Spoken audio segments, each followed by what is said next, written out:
প্রিয় দর্শক, আমন্ত্রণ জানাচ্ছি এনটিভির প্রতিদিনকার আয়োজন স্বাস্থ্য প্রতিদিনে। দর্শক, আজ আপনাদের সঙ্গে আছি আমি ডাক্তার সাখাওয়াত হোসেন। প্রিয় দর্শক, আজকের এই অনুষ্ঠানে আমরা আলোচনা করব মহিলাদের ক্যান্সার নিয়ে। এ বিষয়ে কথা বলবার জন্য আমাদের সঙ্গে স্টুডিওতে উপস্থিত আছেন দেশের খ্যাতনামা একজন ক্যান্সার বিশেষজ্ঞ। চলুন দর্শক, আমরা অনুষ্ঠানের শুরুতেই পরিচিত হয়ে নেই আমাদের আজকের অতিথির সঙ্গে। ডক্টর সৈয়দ মোহাম্মদ আকরাম হোসেন 1965 সালের অক্টোবরে চট্টগ্রাম জেলায় জন্মগ্রহণ করেন। তিনি 1990 সালে ঢাকা বিশ্ববিদ্যালয়ের অধীনে শেরেবাংলা মেডিকেল কলেজ থেকে MBBS ডিগ্রি অর্জন করেন। এরপর তিনি চিকিৎসা বিজ্ঞানে উচ্চতর ডিগ্রি লাভ করেন। বর্তমানে তিনি স্কয়ার হাসপাতালের অনকোলজি বিভাগের কনসালটেন্ট হিসেবে কর্মরত আছেন। স্যার, আপনাকে আমন্ত্রণ জানাচ্ছি আমাদের অনুষ্ঠানে। ধন্যবাদ। স্যার, মহিলাদের ক্যান্সার আর পুরুষের ক্যান্সার এই দুই ভাগে আমরা ভাগ করছি কেন? মহিলাদের কি এমন কি ক্যান্সার আছে যেগুলো পুরুষের তুলনায় বেশি হয়, বা কমনলি কোন ক্যান্সারে আক্রান্ত হন মহিলারা? না, মেয়েদের মধ্যে কিছু ক্যান্সার হয় যেগুলো ছেলেদের মধ্যে কম হয় বা হয় না। কারণ একটা যেমন হলো, আমাদের দেশে মেয়েদের মধ্যে দুটো ক্যান্সারের প্রাদুর্ভাব খুব বেশি। একটি হলো স্তন ক্যান্সার আর একটি হলো জরায়ু মুখের ক্যান্সার। এই দুটোর প্রাদুর্ভাব খুবই বেশি। তাছাড়া আরেকটা হলো হেড নেক ক্যান্সার। এটাও একটা গুরুত্বপূর্ণ। এই তিনটা কিন্তু খুব কমনলি আমাদের দেশে বেশি হয়। তার মধ্যে কিন্তু যেহেতু জরায়ুটা শুধুমাত্র মেয়েদেরই থাকে, ছেলেদের থাকে না, সুতরাং এই ক্যান্সারটা মেয়েদেরই হয় এবং এটার ইনসিডেন্স রেটও অনেক হাই এবং আগে একেবারেই শীর্ষে ছিল মেয়েদের মধ্যে, 25 ভাগেরও বেশি ছিল। এখন স্তনের ক্যান্সারের হারটা 26 ভাগের মতো হয়েছে, কাছাকাছি একটু বেশি। আর স্তন ক্যান্সার যেহেতু স্তনও মেয়েদের জন্য অত্যন্ত গুরুত্বপূর্ণ একটি অর্গান, সেজন্য কিন্তু এই দুটোই হয়। কিন্তু ছেলেদের মধ্যে স্তন ক্যান্সার হয় তার 3 ভাগ মাত্র, সংখ্যাটা অনেক কম। যেটা মহিলাদের ক্ষেত্রে শতকরা 25 বা 26 ভাগ, হ্যাঁ, সেটা ছেলেদের বেলায় 3 ভাগ মাত্র 3 ভাগ। হ্যাঁ, তো পরিমাণটা অনেক কম। যেহেতু এই দুটোই মেয়েদের জন্য অত্যন্ত গুরুত্বপূর্ণ দুটি অর্গান, সুতরাং তাদের জন্য এই ক্যান্সারগুলোতে তাদের জীবন নাশের আশঙ্কা আছে প্রচুর, এবং এই জন্য আমরা বা সারা পৃথিবী এগুলোকে খুব গুরুত্ব দিয়ে থাকে। আর হেড নেক ক্যান্সার পুরুষ মহিলা উভয়েরই হতে পারে এবং ইন্টারেস্টিংলি আমাদের দেশে মেয়েদের মধ্যে হেড নেক ক্যান্সারের প্রাদুর্ভাব বেশি আছে। যদিও পৃথিবীর অন্যান্য দেশে এটা পুরুষের বেশি, কিন্তু আমাদের এই সাবকন্টিনেন্টে দেখা যায় মেয়েদের মধ্যেও আছে। মেয়েদের বেশি নয়, মেয়েদের মধ্যেও আছে। হেড নেক ক্যান্সার মহিলাদের ইনসিডেন্স রেট একটু বেশি এই অঞ্চলে। ওই স্মোকলেস টোবাকো ইউজার মহিলারা বেশি। এটা পৃথিবীর অন্য দেশের তুলনায় বেশি, কিন্তু ছেলেদের তুলনায় বেশি না। স্যার, এই যে বলছিলেন যে মহিলাদের মধ্যে জরায়ু মুখের ক্যান্সার এবং ব্রেস্ট ক্যান্সার এই দুটার ইনসিডেন্স রেট অনেক হাই, যেটা শতকরা 25 বা 26 ভাগ যেটি আপনি বলছিলেন। এই দুটি ক্যান্সারে কোন মহিলাদের মধ্যে কারা বেশি আক্রান্ত হন, অর্থাৎ ঝুঁকিপ্রবণ গ্রুপ কারা? না, এটার দুইটা গ্রুপ আলাদা। জরায়ু মুখের ক্যান্সার এক ধরনের মহিলাদের মধ্যে ঝুঁকি বেশি, আর ব্রেস্ট ক্যান্সার আরেক ধরনের ঝুঁকি বেশি। তো ব্রেস্ট ক্যান্সারের মধ্যে আমরা দেখেছি যে তাদের মধ্যে বেশি ঝুঁকি যাদের মধ্যে ফ্যামিলিয়াল একটা BRCA1 জিন, BRCA2 জিন থেকে হেরিডিটারি, মানে হয়তো মার হলো মেয়ের হতে পারে, হ্যাঁ, দাদির হলো তার দেখা যাচ্ছে যে তার মেয়ের হতে পারে। তো এরকমভাবে বা আত্মীয় স্বজনের মধ্যে এটা কমন থাকতে পারে। যারা ফার্স্ট ডিগ্রি রক্ত সম্পর্কের আত্মীয়, সেটা এই জিনটা সাধারণত মা থেকে মেয়ের মধ্যে ভার্টিক্যাল ট্রান্সমিশন হতে পারে। তো সেই জন্য এটা একটা সাংঘাতিক ঝুঁকিপূর্ণ, যে দেখা গেছে এটা আমাদের কাছে অনেক ইতিহাস আছে। মা, মেয়ের, খালা একই সময় একই পরিবারে, দাদিরও 3টা জেনারেশনের মধ্যে আমরা দেখেছি ব্রেস্ট ক্যান্সার আমরা কিন্তু দেখেছি। তো এটা একটা ঝুঁকিপূর্ণ। এছাড়া কিন্তু যারা স্থূলকায়, যাদের অনেক বেশি শরীরে ওজন বেশি, তাদের মধ্যে তাদের মধ্যে বেশি হতে পারে। তারপরে যারা ওরাল কন্ট্রাসেপটিভ তাদের মধ্যে অনেক দিন ধরে ইউজ করেন, যারা বেশি বয়সে তাদের বিয়ে হয়েছে, এবং যাদের মধ্যে প্রি এক্সিস্টিং অন্যান্য নন ম্যালিগন্যান্ট ব্রেস্টের প্রবলেম থাকে, তাদের মধ্যেও কিন্তু ঝুঁকিটা অন্যদের তুলনায় বেশি।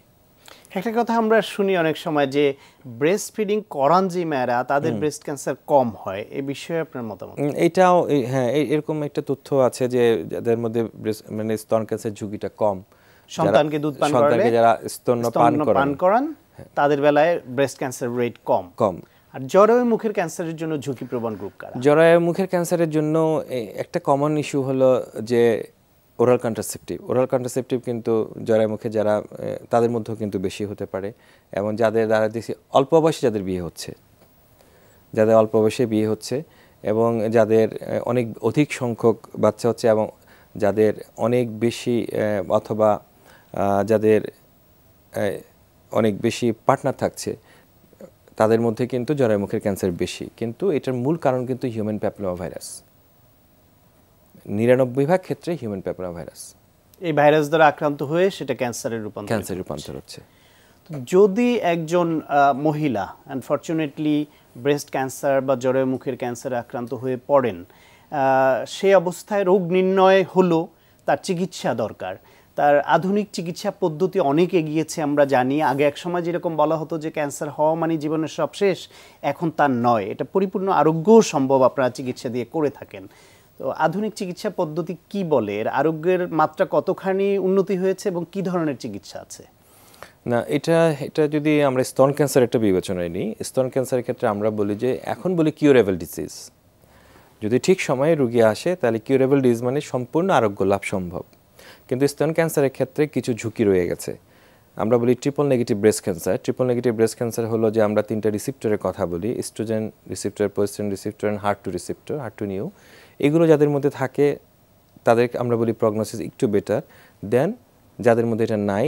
আমরা বলি ট্রিপল নেগেটিভ মানে হলো 3টা কোনোটাই নাই, তাহলে তাদের ক্ষেত্রে ঝুঁকি বৃদ্ধি পায়। আমাদের দেখেছি যে যতগুলো ব্রেস্ট ক্যান্সারের পেশেন্ট আছে তার মধ্যে 20% কিন্তু 20% কিন্তু এটা থাকে না।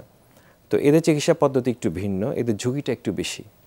কিন্তু এছাড়া যদি ঠিকমতো ঠিক সময়ে পেশেন্ট আসে অথবা নিউরোডজুভেন কেমোথেরাপি দেওয়া যায় অথবা অপারেশন করা যায় এবং পরবর্তী চিকিৎসা করা যায় তাহলে রোগীকে সুস্থ করা সম্ভব।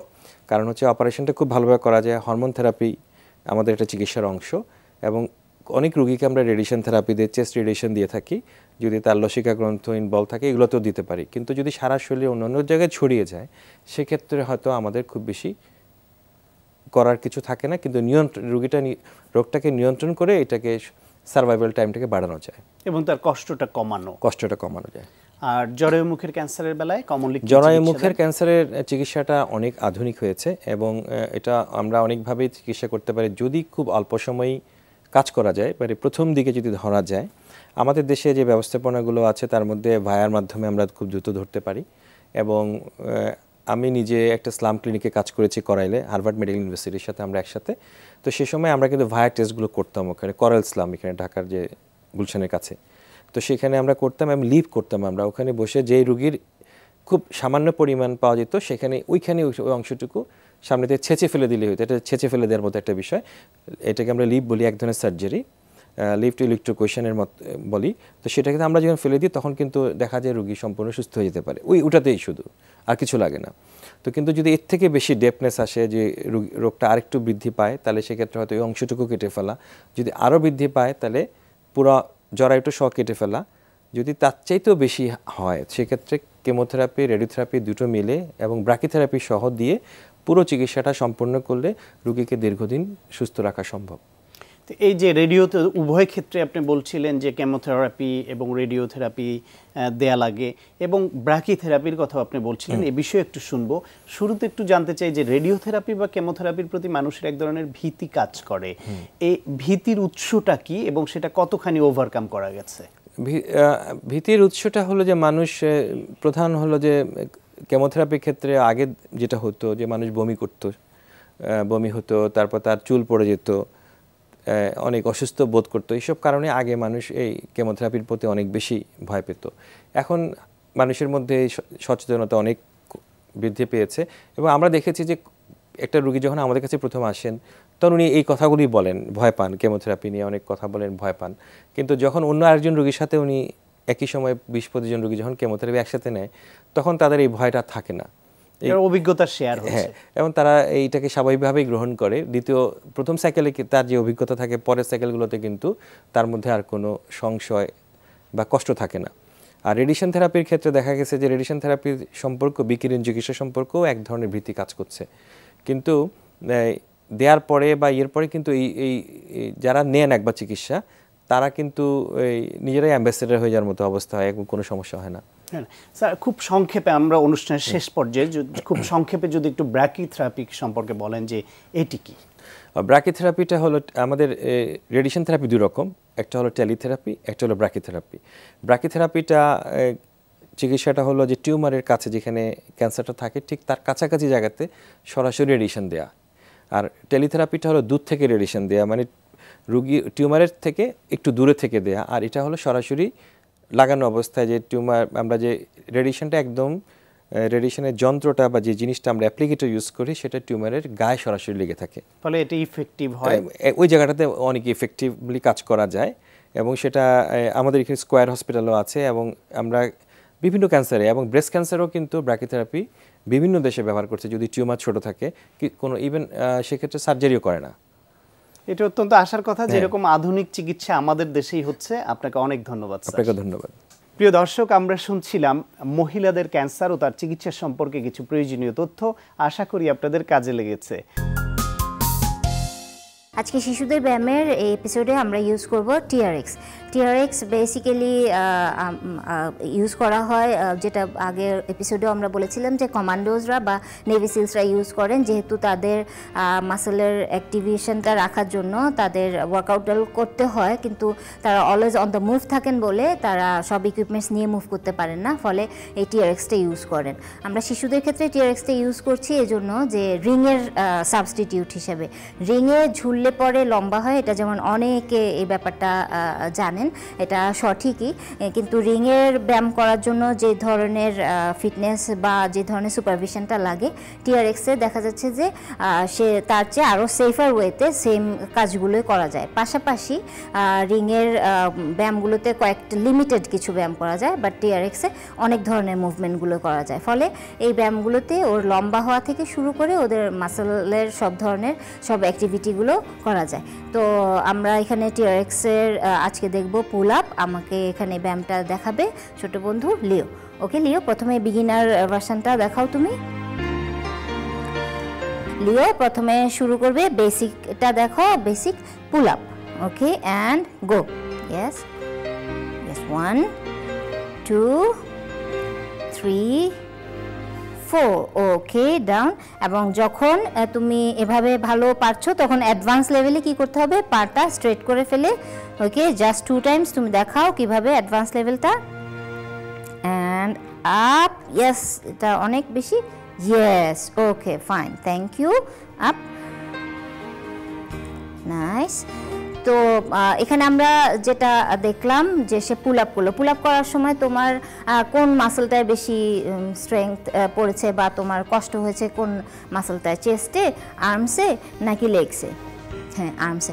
তো আমরা দেখছি যে যেহেতু রিংয়ের কাজটা করছে, তো রিংয়ের কাজটার জন্য যেই টেনশনটা পড়ছে, পাশাপাশি তার কি হচ্ছে চেস্টের এবং আর্মসের এখানটার গঠনটাও তার খুব সুন্দরভাবে হচ্ছে। বিগিনার লেভেলে যেহেতু পাটা ভাঁজ করে করছে তখন কিন্তু কোর মাসলটাও তাকে অনেক বেশি অ্যাক্টিভ রাখতে হচ্ছে, আর যখন স্ট্রেট লেগ করছে তখন আরও বেশি টোটাল বডির ওয়ার্কআউটটা হচ্ছে। তো আপনারা এই ব্যায়ামটা শিশুদের করানোর সময় খেয়াল করতে হবে যে প্রথমে অনেক বেশি লিওর মতো পুরোটা পারফেকশন আনাটা খুব কঠিন, দেখতে খুবই সহজ হলেও যেটা করবেন যে ওর যতটুকু লেভেল ততটুকুতে অল্প অল্প করে উঠবে, এবং যখন সে ভালোভাবে এটা পেরে যাবে তখন সে আস্তে আস্তে করতে করতেই সেটা বৃদ্ধি পাবে, তখন সে আরও চেস্ট যতটুকু উঠতে পারে ততটুকু উঠবে, তারপর যেন অ্যাডভান্স লেভেলটায় আপনারা যাবেন। এর আগে খুব বেশি জোরাজোরি করে করতে গেলে অনেক সময় তার জয়েন্টে প্রেসার পড়তে পারে, সেই সেফটি মেজারটা আপনারা অবশ্যই খেয়ালে রাখবেন। প্রিয় দর্শক, ক্যান্সার রোগীদের পুষ্টিকর খাবার অত্যন্ত জরুরি, তাই চলুন একজন পুষ্টিবিদের কাছ থেকে জানি ক্যান্সার আক্রান্ত রোগীরা কি খাবেন, কেন খাবেন। ক্যান্সার চিকিৎসায় ওষুধ এবং পথ্য উভয়ই খুবই গুরুত্বপূর্ণ, তাই এই সময়ে খাদ্য চাহিদার দিকে রোগীর বিশেষ খেয়াল দিতে হবে। বিভিন্ন মেডিসিনের পার্শ্ব প্রতিক্রিয়ার কারণে তাদের খাদ্য চাহিদার পরিবর্তন ঘটে এবং কেমোথেরাপির ফলে রোগীর মুখে সৃষ্ট ঘা, দীর্ঘ ও স্বল্পমেয়াদী ওজন হ্রাস তাদের খাদ্য চাহিদার পরিবর্তন ঘটায়। এ সময় হজম ক্রিয়া হ্রাস পায় এবং খাদ্যনালী শুরু হয়ে যায়, মুখে লালার নিঃসরণের পরিমাণ কমে আসে, তাই রোগীর খাদ্য গিলতে অসুবিধা হয়। এছাড়াও বিভিন্ন মেডিসিনের সাইড ইফেক্টের কারণে বিভিন্ন ধরনের উচ্চতর প্রোটিন যেমন দুধ, ডিম, মাছ, মাংসে তাদের বিস্বাদ লাগে, তাই তাদের শরীরে প্রোটিনের ঘাটতি দেখা দেয়। তাই এ সময় ক্যান্সার রোগীর খাদ্য নির্বাচন করার সময় আমাদের অবশ্যই সেদিকে ভালোভাবে লক্ষ্য রাখতে হবে, যাতে রোগীর খাদ্য চাহিদা বিশেষভাবে তাদের শরীরে ক্ষয়পূরণ, টিস্যুর ক্ষয় রোধ এবং ইলেকট্রোলাইটের ভারসাম্য শরীরে বজায় থাকে। এই সময় হিমোগ্লোবিন এবং রক্ত স্বল্পতা দেখা দেওয়ার কারণে তাদের খাদ্যে অবশ্যই হিমোগ্লোবিন যাতে বাড়ানো যায়, তাই ফলিক অ্যাসিড সমৃদ্ধ এবং আয়রন সমৃদ্ধ খাবার তাদের খাবারে অন্তর্ভুক্ত করতে হবে, যেমন টক দই, ছানা, ছোলা, ডিম, এই খাবারগুলো তাদের খাবারে থাকতে হবে। এছাড়াও যাতে খেয়াল রাখতে হবে তাদের শরীরে সঞ্চিত প্রোটিন এবং আরও বড় ধরনের যে খাদ্য উপাদানগুলো আছে যা সঞ্চিতভাবে আমাদের শরীরে থাকে তা যাতে ঘাটতি না হয়, যাতে সেগুলো ঘাটতি হলে পরে তার ওজন কমতে শুরু করবে এবং আরও নানান ধরনের জটিলতা যেমন ওজন কমা সহ রোগ প্রতিরোধ ক্ষমতাও কমে আসবে। এছাড়া তার খাবারে অবশ্যই অ্যান্টিঅক্সিডেন্ট ভালো পরিমাণে থাকতে হবে। এছাড়া পটাশিয়াম এবং আয়রন সমৃদ্ধ খাবার, এছাড়া vitamin B6, B12, folic acid এবং পাইরিডক্সিন সমৃদ্ধ খাবার যেমন সবুজ শাক, ডুমুর ফল, টমেটো, বাঁধাকপি এবং পুদিনা, আরও ছোলা, এই খাবারগুলো তার খাবারের সাথে অন্তর্ভুক্ত করতে হবে। বিভিন্ন ধরনের ফল, বিশেষ করে আমলকি, হরিতকি, জাম্বুরা, লেবু, ডাব তার খাবারে থাকতে হবে এবং তার শরীরের বাড়তি টক্সিন দূর করার জন্য এবং তার শরীরের ফ্যাট কমানোর জন্য তার খাবারে প্রচুর পরিমাণে আঁশ জাতীয় খাবার যেমন পুঁই শাক, লাল শাক, বিভিন্ন ধরনের শাক, কচুরলতি, ইসবগুলের ভুসি, ঢেঁকি ছাটা চাল, পেয়ারা খোসাসহ, কাঠবাদাম, ছোলাসহ তার খাবারে থাকতে হবে। এবং দর্শক, সর্বোপরি খেয়াল রাখতে হবে তার খাদ্য তালিকা সুন্দরভাবে প্রস্তুত করা হয় যেন, তা যাতে তার অবশ্যই তার বয়স, ওজন, উচ্চতা এবং কাজের ধরন অনুযায়ী খাদ্য তালিকাটি প্রস্তুত হয়। তাই দর্শক, ক্যান্সার রোগীর খাদ্য তালিকা অবশ্যই তার বয়স, ওজন, উচ্চতা, কাজের ধরন বুঝে করতে হবে এবং তাকে সুন্দর মনোরম পরিবেশ সৃষ্টি করে দিতে হবে যাতে তার খাবারের প্রতি আকর্ষণ আরও বেড়ে যায়। প্রিয় দর্শক, এখন আপনাদের জন্য রয়েছে স্বাস্থ্য প্রতিদিন আজকের হেলথ টিপস। ট্যাবলেটের চেয়ে ইনহেলারের পার্শ্ব প্রতিক্রিয়া কম, কিন্তু কার্যকারিতা অনেক বেশি। অ্যাজমার রোগীরা তাই নির্দ্বিধায় ইনহেলার ব্যবহার করতে পারেন। প্রিয় দর্শক, এই অনুষ্ঠান সম্পর্কে আপনাদের যে কোনো মতামত বা পরামর্শ থাকলে লিখে পাঠাতে পারেন এই ঠিকানায়। প্রযোজক স্বাস্থ্য প্রতিদিন, এনটিভি, বিএসসি ভবন, 7 তলা, 102 কাজী নজরুল ইসলাম এভিনিউ, কারণ বাজার, ঢাকা 1215। ফ্যাক্স 914338 থেকে 7 পর্যন্ত, অথবা ইমেইল করুন স্বাস্থ্যপ্রতিদিন@ntvpd.com এই ঠিকানায়। প্রিয় দর্শক, আপনার প্রিয় স্বাস্থ্য প্রতিদিনের আগামী পর্বে আপনার জন্য যা থাকছে: ওরাল ক্যান্সার বা মুখগহ্বরের ক্যান্সার আসলে আমাদের দেশে একটা ট্রিমেন্ডাস প্রবলেম। আপনি জেনে থাকবেন যে প্রায় রোগী আমাদের কাছে আসছে মুখ দেখাতে, পরীক্ষা করার জন্য। তাদের মুখে দেখাতে সাদা ঘা থাকে প্রথম দিকে, পরের দিকে বিভিন্ন রকম ঘা বিভিন্ন রকম জায়গায়, যেমন জিহ্বা, তালুতে, গলায়, গালে বিভিন্ন জায়গায় থাকে এবং সেটা ক্রমান্বয়ে বড় হতে থাকে। এমনি হিস্ট্রি প্রায় দেখা যায় তারা বিভিন্ন তামাকজাত দ্রব্য যেমন গুল, জর্দা, পান, সুপারি অথবা সিগারেট এগুলো নেওয়ার অভ্যাস তাদের থাকে। তো এইগুলো রোগী সাধারণত দেখা যায় প্রথম দিকে এরা যেহেতু বোঝে না বলে মনে করে সাধারণ কোনো ব্যাপার একটা গুরুত্ব দিতে চায় না। চিকিৎসা, ভিটামিন খায়, অ্যান্টিবায়োটিক খেয়ে কিছু হয় না। সেই জন্য ক্রমান্বয়ে যাতে বড় হয়ে যান, ঘাটা বড় হয়ে ছড়িয়ে যায়, তার মানে আমি সেই অবস্থা বলবো অ্যাডভান্স ওরাল কার্সিনোমা বা ক্যান্সার বলবো। সেই অবস্থায় রোগীটার অবস্থা বেশ খারাপ থাকে, বিভিন্ন গ্রন্থিতে ছড়িয়ে পড়ে এবং সেই অবস্থা সাধারণত রোগীগুলো গ্রাম থেকে আমাদের কাছে আসে।